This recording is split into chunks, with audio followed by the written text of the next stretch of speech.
ঝিঙে দিয়ে রুই মাছের ঝোল বানানোর জন্য এখানে আমি রুই মাছ নিয়ে নিয়েছি 5 পিস, আর ভালো করে ধুয়ে পরিষ্কার করে নিয়েছি। আর এর মধ্যে মাখিয়ে দেবো হলুদ গুঁড়ো আর নুন, মাখিয়ে ভালোভাবে রেখে দেবো 5 মিনিট।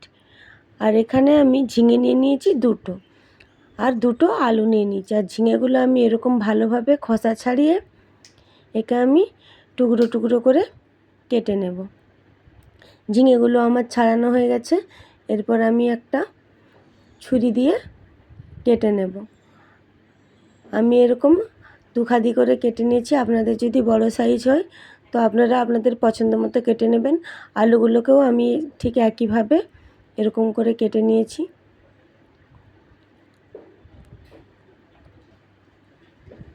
আমার সব আলু আর ঝিঙা কাটা হয়ে গেছে। এরপর এগুলো আমি ভালোভাবে ধুয়ে পরিষ্কার করে নেব। আর এদিকে আমি আদা নিয়ে নিয়েছি 1 ইঞ্চি মতো, আর 5টা কাঁচা লঙ্কা আর সামান্য জিরে দিয়ে আমি একটা মিহি পেস্ট বানিয়ে নেব। আর এদিকে কড়াই বসিয়ে দিয়েছি, এর মধ্যে দিয়ে দেব তেল দিয়ে আমি মাছগুলো ভেজে নেব।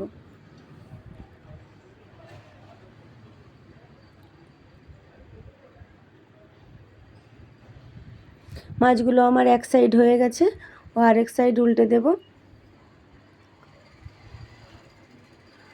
মাছগুলো আমি বেশি কড়া করে ভাজবো না, একটু ব্রাউন কালার করে ভাজবো। ঝিঙের ঝোল বানানোর জন্য মাছ বেশি ফ্রাই করার প্রয়োজন হয় না, তাতে মাছের স্বাদ নষ্ট হয়ে যায়। আপনারা আপনাদের মতন করেই চেষ্টা করবেন বানানোর। আমি এটা যেহেতু একটু হেলদি বানানোর চেষ্টা করেছি। এরপর আলুগুলো তুলে দেব।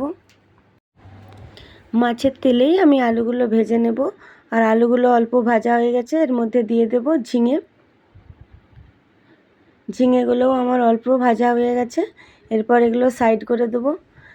সাইড করে এর মধ্যে দিয়ে দেব একটা শুকনো লঙ্কা, একটা তেজপাতা আর সামান্য 5 ফোড়ন। 5 ফোড়নটাও আমি একটু ভালোভাবে ভেজে নেব।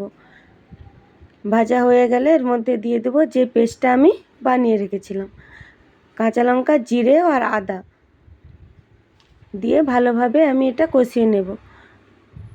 আর দিয়ে দেব 1 চামচ কাশ্মীরি লঙ্কার গুঁড়ো কালারের জন্য, দিয়ে আমি আরও 1 মিনিট মতো কষিয়ে নেব। কষানো হয়ে গেছে। এরপর এর মধ্যে দিয়ে দেব জল দিয়ে আমি ঢাকা দিয়ে 5 মিনিট একে কুক করতে দেব। দেখুন 5 মিনিট আমার হয়ে গেছে। এরপর ঢাকনা খুলে দেখে নেব আলু সিদ্ধ হয়েছে কিনা। আলুটা আমার ভালোভাবে সিদ্ধ হয়ে গেছে। এরপর এর মধ্যে দিয়ে দেবো ভেজে রাখা মাছগুলো দিয়ে আমি আবারও 2 মিনিট কুক করতে দেবো। আর এটা আমি একদম লো ফ্লেমে রাখবো। এরপর দিয়ে চাপা দিয়ে দেব। দেখুন এটা আমার ফুটে গেছে 2 মিনিট। এরপর ধনেপাতার কুচি দিয়ে এটা আমি নামিয়ে নেব।